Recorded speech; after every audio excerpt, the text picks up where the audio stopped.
In the ancient pages of the book of Genesis, one story stands out, the story of a man named Noah. According to the scriptures, God looked upon the world and saw that humankind had become corrupt. Violence, greed, and sin filled the earth. Grieved by what humanity had become, God regretted creating man and decided to cleanse the world with a great flood. But among all the people, one man was different. Noah, a righteous and blameless soul in a world that had lost its way. God chose Noah for a divine mission, to preserve life.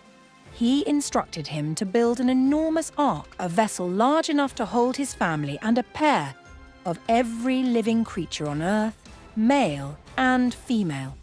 Within 7 days, said God, the rains would come and they would fall for 40 days and 40 nights. Noah obeyed. He gathered his wife, his 3 sons, their wives, and the animals, and sealed them safely within the ark. Then the skies opened. For 40 days the world was swallowed by water. Mountains disappeared beneath the waves. All that remained was Noah's ark, drifting across an endless sea. When the rain finally ceased, the earth was still submerged. Noah released a dove from the ark to search for dry land. Days later, it returned with an olive leaf, a sign that the floodwaters were receding. After 150 days at sea, and another 100 days grounded upon Mount Ararat, the earth was finally dry. Noah released the animals, and life began anew. Then came God's promise, a covenant with humankind.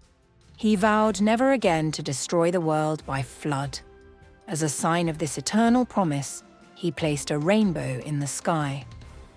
The story of Noah carries deep meaning across faiths. For Christians, Noah represents unwavering trust and obedience, a man whose faith saved humanity. For Jewish tradition, Noah's story reflects a quieter, more hesitant faith, suggesting a man who obeyed, but not without doubt.